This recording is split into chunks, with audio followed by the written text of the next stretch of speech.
the Vikings did it. The Vikings beat the Packers 34-31. They closed a game. They've beaten 2 winning record teams in a row. We are going to stew in it. We're going to soak it in. We're going to talk about it so much. We're going to spend so much time just enjoying the win that brings the Vikings back to 500 and into playoff position here on the Locked On Vikings podcast. Ooh-wee! You are Locked On Vikings, your daily Minnesota Vikings podcast, part of the Locked On Podcast Network, your team every day. What's going on, everybody? Welcome to the Locked On Vikings podcast. We are feeling good today because the Vikings beat the Packers 34-31, the final score. Back and forth game, all sorts of stuff, positive and negative to talk about. But at the end of the day, the Vikings drive down, get a point-blank field goal opportunity as time expires, 29-yarder, difficult for even Vikings fans to doubt, though I'm sure you found a way. But Greg Joseph boots it through, and the Vikings walk away with a huge divisional win. Even if the Vikings don't catch up to the Packers in the division, that still matters a lot for like tiebreakers and stuff. So it was a good day. Thank you so much for making Locked On Vikings your first listen of the day. I'm your host, your pal, and the kid you copied off in math class. My name is Luke Braun. You can find me on Twitter at LukeBraunNFL. You can find the show on Twitter at Locked On Vikings. So let's just start and go through this chronologically, I guess. I'll give you a blow-by-blow of the game if you missed part of it or whatever. The Vikings started out a little bit slow. First couple drives were slow. It started, field goal. And then, true to form, the Vikings surge out to a 2-score lead. They go up, they get a touchdown, miss the extra point, and then they get another touchdown. They were up 16-3 as we reached like the 4-ish minutes left in the half mark.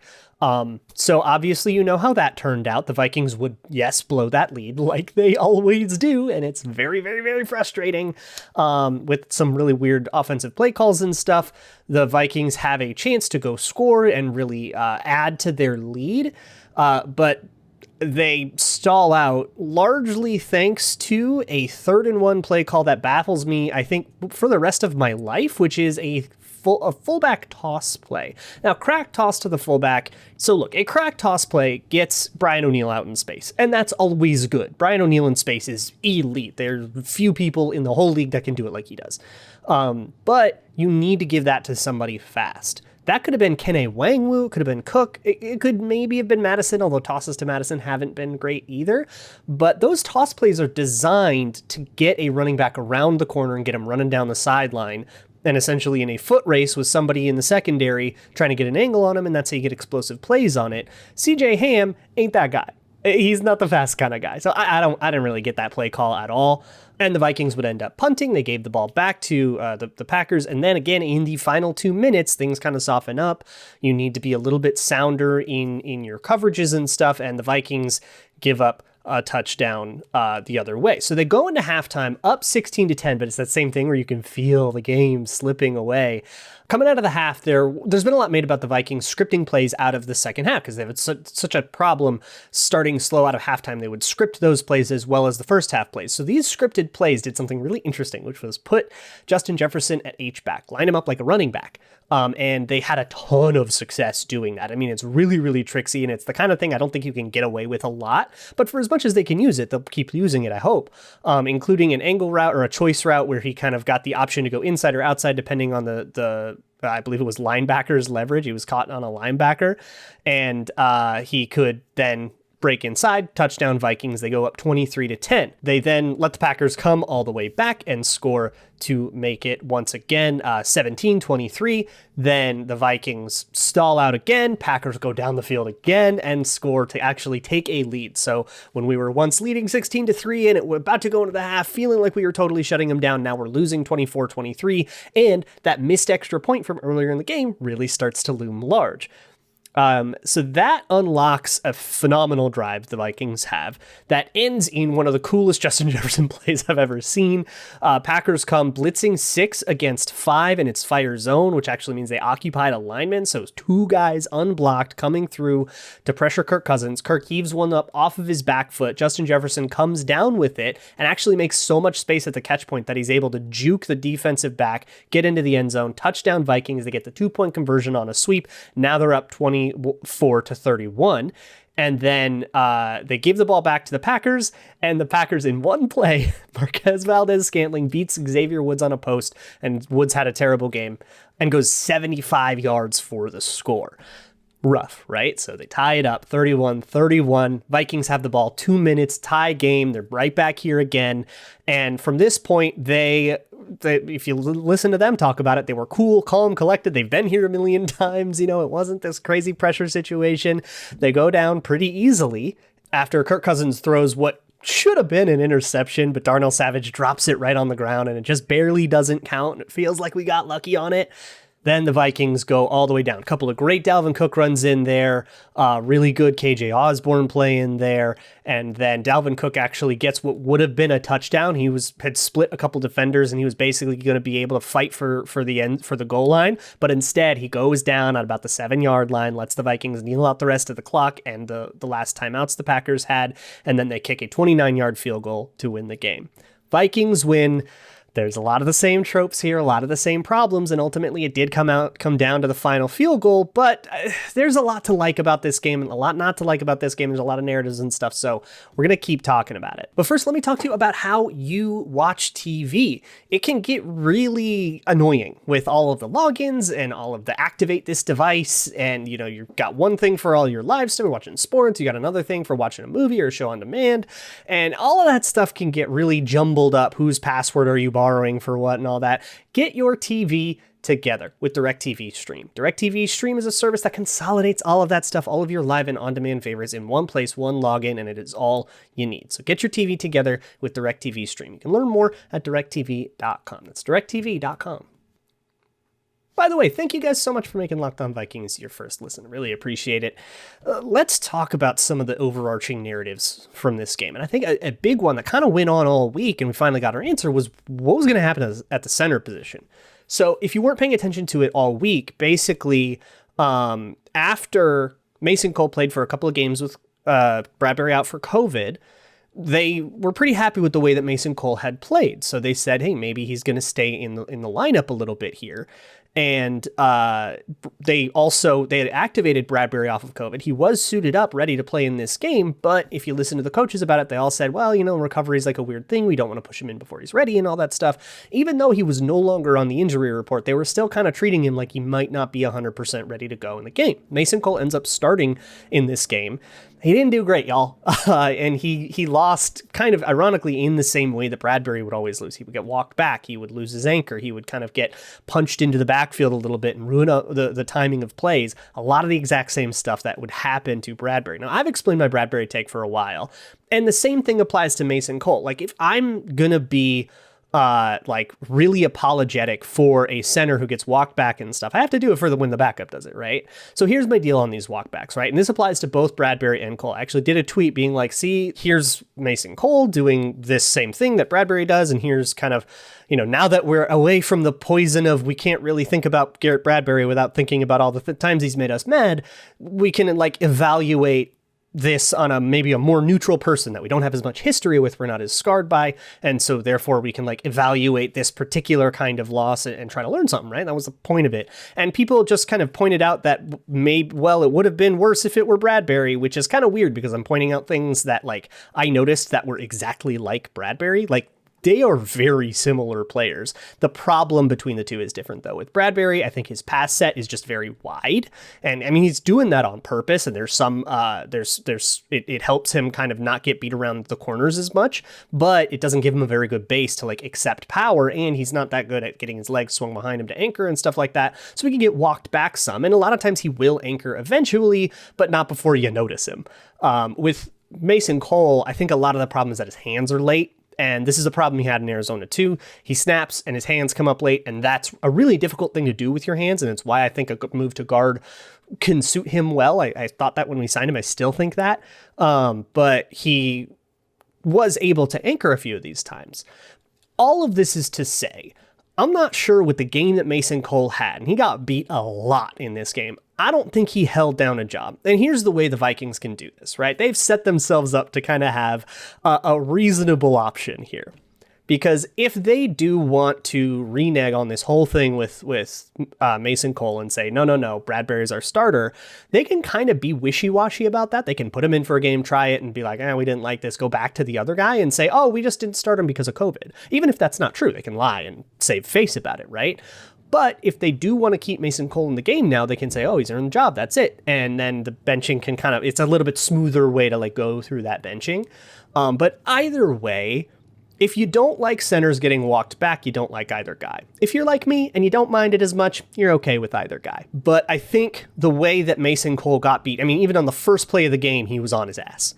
And the way that Mason Cole got beat is pretty identical to the way Bradbury got beat. If you think that there is a very large difference between the two, you're probably just remembering some stuff more than other stuff. And I would encourage you to kind of take another look because it's really similar. This was also the game where Patrick Peterson returned. He returned from IR. He actually missed a good chunk of the second quarter he went to the locker room. I'm going to assume that was the same injury, although I don't think we ever heard what it was. And he played pretty well. I think he gave up a couple of catches, but really, I think more newsworthy, Bashaud Breeland had a very good game. He was in very tight coverage most of the time. I think he gave up one slant, and that wasn't good. PFF credited him with another one. I couldn't remember it. But on the whole, very good game from Bashaud Breeland, and Patrick Peterson was good when he was in. The secondary played very well. The problem is the pass rush didn't get anywhere. And so when the secondary did lose on plays, a lot of times it was really late plays. And Xavier Woods had a horrible game. He got absolutely worked. He gives up the big long one to Marquez Valdez-Scantling. He was late to break up a couple that he's supposed to drive on. And he missed a run fit really bad where he kind of broke down too early and then he had to lunge for it and he missed the tackle. So he had a number of bad mistakes here. Some people were talking about bench Xavier Woods for Cam Bynum, and I don't think that needs to be the case. The Vikings did go to the 3 safety look a lot in this game, which I thought was interesting. It didn't go very well, but I don't think for reasons that were native to the 3 safety look. I'll explain that again when I can see the tape and I'm more sure about it. But they did go to the 3 safety look a lot in this game. And I think that's really interesting. With Bynum playing well, they kind of found ways to rotate him in, but I don't think just sitting one guy and starting another one is necessarily the move. I just think we can be happy that Bynum is probably the heir apparent to Xavier Woods and maybe the heir apparent to Harrison Smith down the road when that's over. We can be really happy about that if he's playing really as well as he should be. And I think for the limited snaps he got in this game, he did all right. But really, the hero of hero in this game was Justin Jefferson. Justin Jefferson absolutely ate 169 yards on 8 catches, 2 touchdowns, and some hero moments. And a lot of that is enabled by the quarterback. We got to talk about him too, and I'm going to get to that. But first, it's Thanksgiving week, and that means for us Americans, we are going to stuff our faces full on Thursday with all sorts of unbelievably unhealthy things. So to prep, maybe skip a dessert earlier this week. Get yourself ready. Go for a Built Bar instead. Built Bar is the most delicious protein bar on the planet. It's not a protein bar that tastes like chalk and disappointment and oats. It tastes good. It's covered in 100% chocolate. It's made with collagen protein, which really helps your body absorb other proteins and stuff. And it's low calorie, 130 calories in one of these puppies. High protein, high fiber, low sugar. It'll make you feel like you satisfied that craving. It'll make you feel like you indulged. You had a cheat day, but you don't actually have to have the cheat day. Skip the cheat day this week so you can cheat crazy on Thanksgiving and not feel too bad about it. That you can get at Built.com. And they've got a bunch of limited time flavors going on right now. So go check the Built.com website every couple of days or so because the new stuff comes up and that's where the good stuff's at. Built.com. You can enter promo code LOCKED15, LOCKED15 at Built.com. You can get 15% off of your next order. That's promo code LOCKED15, all one word, at Built.com. I also want to talk to you about Grambling. BetOnline redesigned their website. They've got all sorts of new features. I love their player props, their live odds. I never just bet a spread anymore. It's so much more fun to me to feel out a game and do their live betting apparatus. It updates the odds like moment to moment to moment. So you can exactly decide, all right, now the team I'm going to bet on has the hook point that they want. You can go for it. It is great. BetOnline has all of the pro college football betting you need. You can also bet on basketball, hockey, college stuff, UFC, MMA stuff, even your favorite Vegas casino games. So head on over to betonline.ag, sign up. When you do your first deposit, enter promo code LOCKEDON, LOCKEDON, all one word, and you can get a 50% welcome bonus. That's promo code LOCKEDON at betonline.ag, where the game starts. So I would be remiss if I did not finish this out with the grand finale of people, Justin Jefferson. What a game Justin Jefferson had. Oh my goodness. He starts off the game, I believe the first touchdown drive was a corner route where he gets the ball and he actually fights forward, gets down at the 1, but it's like this huge, I think, 50-some yard catch. He gets a touchdown on the angle route coming out of the half on the drive where they used him at H-back, which is really interesting. They also did something where they like swung him out from the flat like you would with Dalvin Cook on a little screen pass or a little swing pass or something like that. And that lightened up the box. I believe it was an RPO, but that led to a run play that ended up being a really good play. Just the threat of Justin Jefferson. There was a play where he was just running a little curl. I think it was like 2nd and 6. And it was just a curl right at the sticks, but because he had been dominating so much, they played him really, really, really far off, and they actually conceded that first down. It was the thing the Vikings defense, we've been so frustrated about them doing because they're so scared of speedy guys. Well, now other defenses are that scared of Justin Jefferson and playing it that way, and he gets the ball there. And then, of course, the play at the end that ended up being the last touchdown the Vikings would score. They would score the field goal at the very end, but this was this touchdown that brought them to 31-24 lead.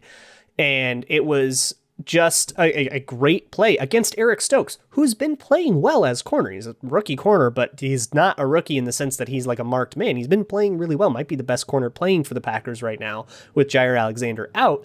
And not only does he win at the catch point of this, and some Packers fans said push off. I didn't even see much contact at all, let alone the full extension of an arm that a push off is. That's like characteristic of a push off. I think he just made an adjustment to the ball. And after the game, a lot of people asked him, like, what's your secret? What's going on here? And his whole deal is, look, I can see the ball. The DB can't see the ball. So I can always make that adjustment. If you see me one-on-one and, just throw it up anywhere and I'll come get it and I'll be able to react to it faster than the defensive back who's watching me. And that's really fun because that essentially assumes that Justin Jefferson won off the line of scrimmage. And that's fair. He does that a lot. But if he's won off the line of scrimmage, that means when you're a cornerback and you're beat off the release and you have to get a step back, you can't turn your head until you've caught up. Because if you turn your head, you slow down, you won't be contesting anything, right? You can't run as fast with your head turned around as you can with your head forward. So what they teach cornerbacks nowadays is to play basically reacting to the wide receiver's action. But then you have to react to something he gets to do proactively. You're never going to be as fast. That's the advantage. But again, if you're not beat off of the release, if the cornerbacks, step for step with you, if they bailed off right away or something like that, then this doesn't work as well because they can turn their head right when you do. But if the corner has to see you turn your head and then you slow down as the receiver, the corner can catch up. Well, the corner can catch up, but then he has to turn his head, and now he's turning his head late, and it's much more difficult for him to locate the ball. This is what happened to Trey Waynes a lot. All of this is to say, Justin Jefferson comes back to an underthrown ball way, way, way late, leaves Eric Stokes in the dust, but in front of him, but he makes so much space by making that huge adjustment to the ball that he can actually juke Eric Stokes and get in for the go-ahead score. It was really a fantastically awesome play, and you can just see the energy of Justin Jefferson going through. And there's a couple other things that I want to talk about here. So I know there are a couple of Packers fans who listen to the show and who probably are going to listen to Peter and then me too. So there's a lot of talk about the officiating in this game. Now, personally, I thought the officiating kind of favored the Packers a little bit, but I know that when you're the team that loses, the ref calls really loom a lot larger. When you're the team that wins, it's a lot easier to forget them. But there was a pretty bad missed hold on Armon Watts. There was, I think, a questionable fair catch thing. They basically explained after the game. So D.D. Westbrook calls for a fair catch, and he gets hit, what I thought was pretty hard. But the guy wrapped him up and kind of kept him up, didn't bring him to the ground or anything, which I guess is what would have to happen for them to throw that. That's the like kind of point of the officiating point that they that they call these things on. So I guess that won't go called. But I didn't like it at the time, and I guess it's still worth pointing out that like that could have gotten flagged. I thought he came in with a decent amount of momentum, and D.D. Westbrook just kept his feet. And this was after the play. It was a fair catch. He had caught the ball. So there was that. There was a bad Armon Watts hold that was missed where the guy had him by the arm as he was running away trying to get to Aaron Rodgers. Aaron Rodgers throws the ball away. On the very next play, Aaron Rodgers would score a passing touchdown from 3rd and 5 instead of 3rd and 15. We would have been in a much different defense there. So I didn't love that. There was a DPI earlier in the game that I thought was really, really soft and arguably uncatchable. There were a lot of times when I thought the Vikings got the bad end of officiating. But there is one call. So the dropped interception at the very end of the game, final drive, the Vikings go down and score the final field goal. First play of that drive was Kirk Cousins throwing an interception, and that interception was dropped. Darnell Savage takes the ball, kind of tucks it away. As he tucks it away and he's on the ground doing this, the ball kind of scrapes against the ground and he loses control of it for a little bit, and that is incomplete. There are a lot of like prominent Packer people who think that that should have been a catch. And I think the reason is because they don't know the part of the rule that says you have to survive the ground. And survive the ground isn't in the rule book that way. It's just a good way to say it. But let me just read the actual text of the rule here. So the rule says a forward pass is complete. And by the way, if you're watching on YouTube, I'll put this up on the screen.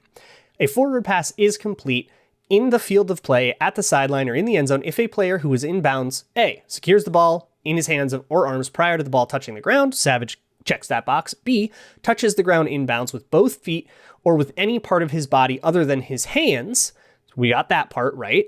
Because Darnell Savage's knee was down when he had control with the ball. And then C, after A and B has been fulfilled, performs any act common to the game, like tucking the ball away, extending it forward, taking an additional step, turn up field, or avoid or ward off an opponent, and maintains control of the ball long enough to do so. And there are a couple of notes. The one in question here, the relevant one here, is note number 2, which says if a player who satisfied A and B, which is our guy, which is Savage, but has not satisfied C, contacts the ground and loses control of the ball, it is an incomplete pass if the ball hits the ground before he regains control or if he regains control out of bounds. That's the relevant part here. And essentially that means you have to survive the ground. If you have the ball, control of it, and you have 2 feet or a knee or whatever down, which Darnell Savage did, if you hit the ground, and he didn't do like the quote unquote football move or anything, because he was going to the ground, it was a diving catch. And basically, if you hit the ground and it's a diving catch and the ball hits the ground and you lose control as you hit the ground, it is an incomplete pass. This has been the rule for forever. This is not a new part of the rule or a particularly obscure part of the rule or anything. It's pretty inarguable that that was not a catch. And it's a lucky break for the Vikings because that was an interception that Kirk Cousins threw, and Darnell Savage totally could have come up with that. We are lucky that he didn't. And we were lucky at a few times, actually, where Kirk Cousins threw a lot of interceptions. So let's just quick wrap it up by talking about Kirk Cousins in this game. He threw, I think what I counted were 4 interceptable passes, including one that was called back due to a roughing penalty that just was an interception. I don't know if that one was his fault or if it was Justin Jefferson's. There was a miscommunication between the two. It was one of their faults, or, just the fault of communication. There was, of course, the Savage one we've been talking about. There was one down the sideline to KJ Osborne, where Osborne, I think, slowed up on the route. So I don't think that one would have been Kirk's fault either. And then there was actually a deep post where Kirk Cousins didn't see a cornerback that was nailing the deep over, or the deep post. Basically, a cornerback from the other side of the play will come over and make a play on this one if he doesn't have anything else to do. And that was the case on this play. He actually could have jumped the route and made it, but Adam Thielen knocked the ball out. All of these ended up not being interceptions. And I think if like one of them is an actual interception, the story of this game would be completely different. There was also a strip sack fumble that the Vikings recovered. It was on 3rd down and out of field goal range anyway, so it was just a field position thing, but still. There was that. There were a lot of almost turnovers in this game. So I think with more aggressive Kirk Cousins comes more of this turnover stuff, and that's just going to kind of be the way it has to be. But I guess we'll take that if we get this aggressive, this 169 yards from Jefferson kind of thing. And hey, Kirk Cousins is a pretty accurate quarterback, so I think he can handle some dangerous throws. We're going to talk a lot more about this tomorrow. It's Twitter Tuesday, so you can ask me some questions at Luke Braun NFL on Twitter or at Locked On Vikings on Twitter. There's also a Google form in the show notes. If you'd rather do that, you can just send an email to lockedonvikingspodcast@gmail.com. Thank you so much for making Locked On Vikings your first listen of the day. For your second listen, check out the Locked On Bets podcast. Your boy Q and handicapping expert Lee Sterling will help you get your Grambles straight, brought to you by Bet Online. I will see you all tomorrow, and as always, Skol.